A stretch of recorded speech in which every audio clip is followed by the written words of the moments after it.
میرے محترم بزرگوں اور عزیز بھائی، یہ بات بتلائی تھی کہ 7 صفات بیان ہو رہی ہیں، 7 جو ان صفات کو اختیار کرے گا اللہ تعالیٰ اس کو جنت الفردوس عطا فرمائے گا۔ گویا جنت الفردوس کے طالب کو ان صفات کو اپنانے کی لازمی طور پر ضرورت ہوگی۔ جو یہ چاہتا ہے کہ میں جنت الفردوس حاصل کروں تو اس کو یہ 7 صفات اپنے اندر لانی ہوگی۔ تو فرمایا کہ الذین هم فی صلاتہم خاشعون، اس میں بتا دیا کہ نماز میں خشوع پیدا کرتے ہیں۔ اگلی جو صفت آ رہی ہے والذین هم عن اللغو معرضون، جو لغو سے اعراض کرنے والے۔ دیکھو یہ جو الیکٹرک زینہ ہوتا ہے نا، الیکٹرک زینہ، اس پر پہلی سیڑھی پر قدم رکھ دیں گے تو اوپر تو پہنچیں گے، مگر دھیان کرنے کی ضرورت ہے۔ تھوڑی سی بے احتیاطی ہوگی نا تو نیچے گریں گے، الٹا گریں گے اور چوٹ آئے گی بڑی سخت۔ کیوں؟ کہ بے احتیاطی کر گئے، بے دھیانی کر گئے، ترقی پر جا رہے تھے کہ الٹے گرے بے احتیاطی سے۔ تو اگلی ہی بات اللہ تعالیٰ نے فرما دی کہ والذین هم عن اللغو معرضون، کہ دیکھو خشوع والی نمازیں پڑھو گے تو سینے میں نور بھر جائے گا اور وہ نور تمہیں آگے ترقی کرائے گا، ہم تک پہنچائے گا۔ اللہ نور السماوات والارض، اللہ نور ہے آسمان زمین کے، یعنی اللہ کی طرف پھر ترقی ہوگی، آدمی اللہ کے قرب کی طرف بڑھنے لگے گا کیونکہ نور سے دل بھر گیا خشوع والی نمازوں سے۔ تو اب کیا ہو رہا ہے کہ یہ لغو میں لگ رہا ہے۔ اب جیسے ہی لغو میں لگے گا تو لغو سے دل کی نورانیت ختم ہوتی ہے۔ تو وہی بات کہ جب اس پہ چڑھاتا ہے الیکٹرک سیڑھی پہ تو تھوڑی سی بے احتیاطی کی تو پیچھے گرا، اور پیچھے گرا تو سر پہ بھی چوٹ لگتی ہے، کمر پہ بھی چوٹ لگتی ہے، اور بہت زیادہ آدمی تکلیفوں میں آ جاتا ہے۔ تو یہ بے احتیاطی سے بچنا ہے۔ تو اگلی ہی صفت فرما دی کہ بھئی بے احتیاطی سے بچنا، ایسا نہ ہو کہ تمہارے دل کا نور ہی ظاہر ہو جائے۔ اس کا اللہ تعالیٰ نے عجیب مشاہدہ کروایا۔ یہ ڈاکٹر غلام مصطفیٰ خان صاحب رحمۃ اللہ علیہ بڑے اللہ والے لوگوں میں سے تھے، بہت ہی اللہ نے اعلیٰ درجے کے اولیاء کاملین میں سے ان کو بنایا تھا۔ تو ایک دفعہ ان کے پاس جانا ہوا، ظہر کی نماز ان کی مسجد میں پڑھی تو حضرت جو ہے نا ذکر دے رہے تھے لوگوں کو، ہم بھی آگے بڑھ گئے تو حضرت نے دل پر انگلی رکھی اور تھوڑی دیر اللہ اللہ فرمایا، بس تو کہا جاؤ۔ بس حضرت کے یہاں سے اٹھے تو دل اللہ اللہ کر رہا تھا اور عجیب کیفیت طاری تھی اور بے ساختہ بس دل میں اللہ اللہ اللہ، دل یوں محسوس ہو رہا تھا کہ اللہ اللہ کر رہا ہے حضرت کے صرف انگلی رکھنے سے۔ پھر حضرت کی مجلس ختم ہوئی، دکان ہماری جیلانی میڈیکل پکے قلعے پر تھی، دکان پر آ گئے ظہر کے بعد ہی، تو دکان پر بھی یہی کیفیت۔ اب دکان گاہکوں کو سے ڈیلنگ بھی ہو رہی ہے اور دل اللہ اللہ کر رہا ہے، جیسے دل پہ توجہ ہو تو دل میں اللہ اللہ ہو رہا ہے، اور ایک عجیب کیف، عجیب سرور۔ ایک ساتھی آگئے بے تکلف اور انہوں نے کوئی مسئلہ چھیڑ دیا اور بحث شروع کر دی۔ اس مسئلے پر بحث شروع ہو گئی، وہ بحث کیا ہوئی کہ یہ نور ظاہر ہو گیا، اور آدھے پون گھنٹے وہ بیٹھے اور کچھ مسئلے پر بحث کر لی۔ ہم بھی اس میں لگ گئے، اس زمانے میں طالب علمی کا دور تھا تو دل میں یہ تھا کہ اس کو یہ دلیل دو، اس نے یہ دلیل دی، ہم نے وہ دلیل دی۔ یہ بحث کسی مقصد کی تھی نہیں، بس یہ جو نورانیت آئی تھی، یہ جو لطافت آئی تھی، چلی گئی، آج تک نہیں ملی۔ کتنی دفعہ سوچا کہ دل پہ دھیان دیں اور دل اللہ اللہ کرے، مگر وہ کیفیت آتی نہیں۔ اس تھوڑی سی یعنی 15-20 منٹ وہ گفتگو ہوئی ہوگی اور اسی وقت یہ ایسا ہوا کہ ختم ہوگی کیفیت۔ تو جب نماز میں خشوع حاصل ہو جائے گا، وہ نور آ جائے گا، تو فرمایا ذرا احتیاط کرنا، نہ لغو کام ہو، نہ لغو بات ہو، نہ لغو کلام ہو، بہت محتاط ہو کر زندگی گزارنی ہے۔ وہ نماز کے خشوع سے اللہ تعالیٰ نور بھی دیں گے، احساس بھی ہوگا کہ اس کام سے بچنا ہے، اس سے بچنا ہے، اس سے بچنا ہے، انڈیکیٹر آئے گا، چمک آئے گی، محسوس ہوگا کہ یہ بچنا ہے بچنا ہے۔ وہ ہم بچ جائیں گے تو محفوظ ہو جائیں گے، اور نہیں بچیں گے تو بھائی گئے، کیونکہ نماز کا خشوع ہمیں انڈیکیٹر دے گا کہ دیکھو یہ غلط ہے، اس سے بچو، اس سے بچو، اس سے بچو، اس سے بچو۔ ہر وقت یہ دھیان میں آتا رہے گا، اس سے بچنا ہے، اس سے بچنا ہے۔ جہاں ہم بے احتیاطی کریں گے یہ فوراً اثر انداز ہوگا۔ وہ ہمارے ایک ساتھی ہیں، جدہ سے مدینہ منورہ جا رہے تھے، اپنی گاڑی میں لے کر وہ ہمیں جا رہے تھے، بڑی اسپیڈ سے گاڑی چلا رہے تھے اور تھوڑی دیر میں گاڑی کی رفتار کو کم کر لیتے تھے، پھر تیز کر لیتے تھے۔ ہم نے کہا بھائی اتنی تیز چلا رہے ہو اور پھر اچانک بریک لگا کے بالکل آہستہ کر دیتے ہو، کیا چکر ہے؟ کہا میں اس روٹ پر اکثر آتا رہتا ہوں، مجھے پتا ہے کہ یہاں کہاں کہاں کیمرے لگے ہوئے ہیں، تو اگر گاڑی 120 کی رفتار سے زیادہ ہوگی تو کیمرہ فوراً کیچ کر لے گا، تو جہاں جہاں کیمرے آتے ہیں وہاں گاڑی کی رفتار آہستہ کر لیتے ہیں، اور جہاں کیمرے نہیں ہے وہاں 160 کی رفتار سے بھگاتے ہیں۔ اب یہی آنکھ مچولی چل رہی تھی کہ اچانک اس نے کچھ افسوس کے جملے بولے، ارے انا للہ و انا الیہ راجعون، اور فوراً اس کے موبائل میں ٹوں آواز آئی، ایک میسج آیا کہ یار نقصان ہو گیا. ان کے کیا نقصان ہوا؟ کہ 200 ریال کا غرامہ لگ گیا. کیا لگ گیا؟ کہ وہ کیمرے نے کیچ کر لی تصویر، اور فوراً میسج آ گیا کہ بھئی آپ پر 200 ریال کا جرمانہ ہے کیونکہ آپ 160 کی رفتار سے جا رہے ہیں.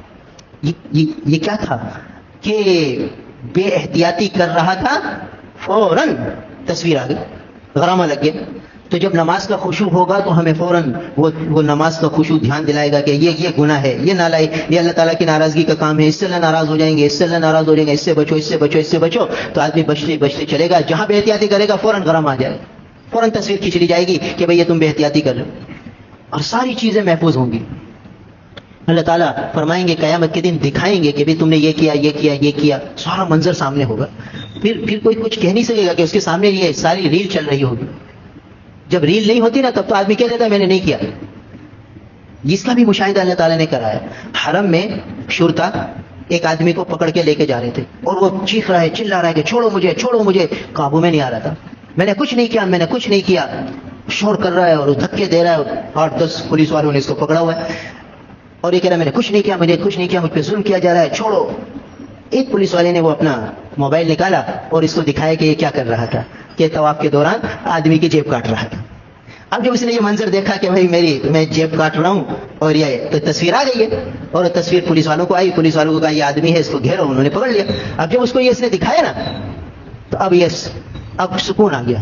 اب یہ نہیں کہہ رہا تھا کہ میں نے نہیں کیا، کہ اس کے سامنے اس کی تصویر ہے، اس کا عمل ہے، اس کا کرتوت ہے، تو خاموش. اب کیا بولے گا کہ میں نے نہیں کیا؟ تو اللہ تعالیٰ دکھائیں گے کہ تم نے یہ کیا، یہ کیا، یہ کیا. اب وہ کیا بولے گا اللہ کے سامنے؟ سب اس کے سامنے دکھایا جائے گا کہ اس وقت یہ حرکت تھی، اس وقت یہ عمل تھا، اس وقت یہ عمل تھا. تو پھر تو خاموشی ہونا پڑے گا. تو بہرحال اگلی جو صفت آ رہی وہ کہ والذین هم عن اللغو معرضون، کہ لغو سے اعراض کرنا ہے، بے مقصد کلام بھی زبان سے نہیں نکالنا، بے مقصد کام میں بھی نہیں لگنا، ہر وقت اپنے آپ کو مشغول رکھنا ہے مقصد کے کاموں میں. آج ہمارا حال یہ ہو گیا کہ تنہائی ملتی ہے تو ہم بور ہوتے ہیں، تنہائی میں بور ہوتے ہیں، اور کہتے ہیں یار چلو دوستوں سے کچہری کرنے چلتے ہیں، اور دوستوں کے ساتھ چائے کے ہوٹل پہ چلے جائیں گے، 1-1 گھنٹہ وہاں ایران توران کی باتیں کریں گے اور لغو کا ارتکاب کریں گے. سارے دل کی نورانیت وہ ظاہر ہوگی. نورانیت ہے نہیں تو ظلمت بھرے گی. تو ہمارے پاس اعمال کا نور تو ہے نہیں، پہلے ہی ظلمت ہے، اور ان کچہریوں سے اور ظلمت اور اندھیرا بھرتا ہے. جب یہ ظلمت آ جاتی ہے نا دل میں، اور دل میں اندھیرا آ جاتا ہے، تو پھر اپنا قصور آدمی کو نظر ہی نہیں آتا. ہر وقت دوسرے کا قصور، دوسرے کا جرم نظر آتا ہے کہ یوں ایسا، اس نے ایسا کیا، اس نے ایسا کیا، اس نے ایسا کیا. اور بھائی میں تو الحمدللہ احتیاطی کرتا ہوں، میں احتیاط کرتا ہوں. یہ جو ہے نا کہ میں احتیاط کرتا ہوں، فلاں یوں کرتا ہے، فلاں یوں کرتا ہے، یہ سمجھو کہ اس کا دل ظلم اندھیری میں بھرا ہوا ہے، اس کو کچھ نظر ہی نہیں آ رہا. جس کے پاس نور ہوگا اس کو یہ گا میں برا ہوں، میری خطا، میری کوتاہی، میری کمی، یہ کتنا ہی برا کیوں نہ ہو، اس سے زیادہ برا تو میں، بھلے یہ کتنا برا ہے اس سے زیادہ برا میں ہوں. اس کو اپنی برائی زیادہ نظر آئے گی جب اس کے پاس نور ہوگا. تو اب ہم ان لغویات میں لگ کر، اول تو ہمارے پاس نور بہت کم ہے، اور اگر ہے بھی تو وہ زائل ہو جاتا ہے اور ظلمت بھر جاتی ہے دل میں ان لغو باتوں کے ارتکاب سے.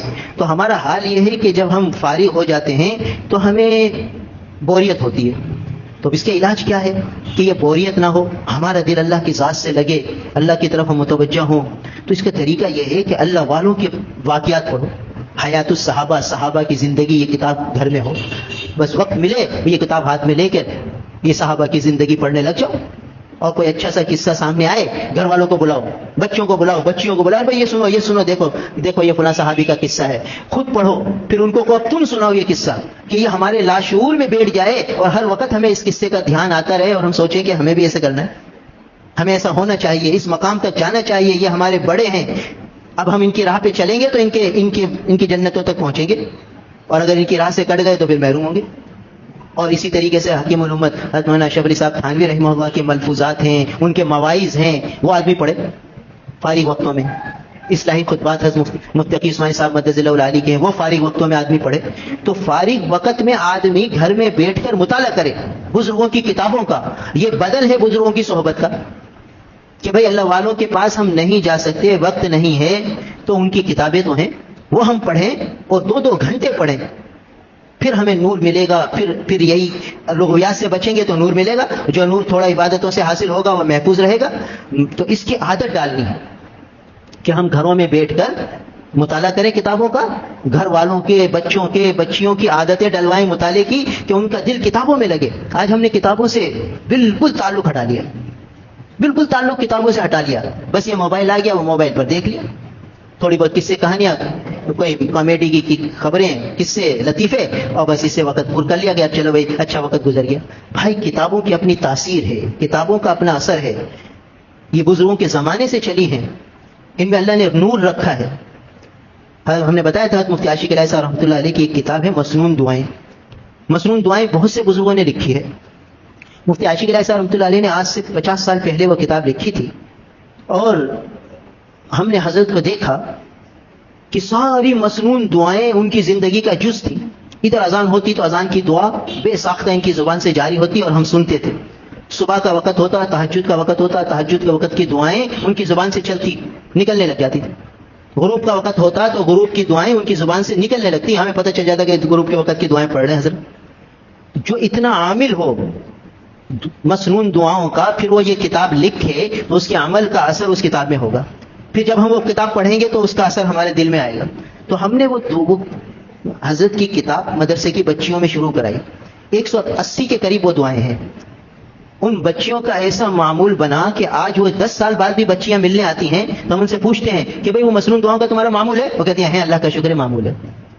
یعنی 15 سال پہلے، 20 سال پہلے سے معمول بن چکا، کبھی چھوٹا نہیں. یہ اثر ہے کتابوں کا. یہ موبائل سے تھوڑی ملے گا کہ ہم کہیں چلو بھائی ہر چیز موبائل میں ہے تو بس اسی سے کام چلاؤ. بوقت ضرورت اس سے کام چلا لو، مگر اس پر بھروسہ نہ کرو، اسی کی عادت نہ ڈالو. کتابوں سے علم حاصل کرو. تو کتابوں سے جب ہم تعلق بڑھائیں گے تو لغویات سے بچیں گے. تو لغو سے بچنے کا آسان طریقہ کتابوں سے تعلق، کتابوں سے جوڑ. اور علماء نے لکھا ہے کہ مخلوق سے یعنی قلت اختلاط منام، اختلاط عوام سے خلط ملط کرنے کو قلیل کر دو، انتہائی کم کر دو. جتنا ہم لوگوں کے ساتھ زیادہ میل جول رکھیں گے ان کے دل کے اثرات ہم پر آئیں گے. اب پہلے اللہ والے لوگ ہوتے تھے، ان کی مجلسوں میں جاتے تھے تو اللہ کی محبت دل میں آتی تھی، اللہ سے تعلق بڑھتا تھا، دنیا کی بے ثباتی دل میں بیٹھتی تھی، دنیا سے بے رغبتی ہوتی تھی، دنیا سے تعلق ہٹتا تھا، آخرت کا دھیان جمتا تھا. اور آج اللہ ہمیں معاف فرمائے.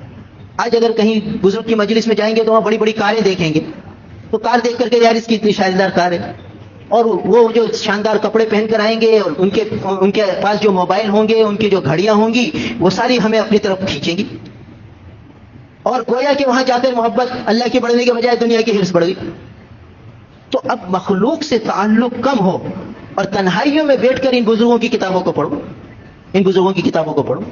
جب ان بزرگوں کی کتابوں کو ہم پڑھیں گے تو پھر وہ اثر دل میں آئے گا. پھر دنیا سے بے رغبتی ہوگی، آخرت کی رغبت ہوگی، ہر چیز میں فنا ہی فنا نظر آئے گی. ورنہ تو بھائی ہر چیز اپنی طرف کھینچتی ہے.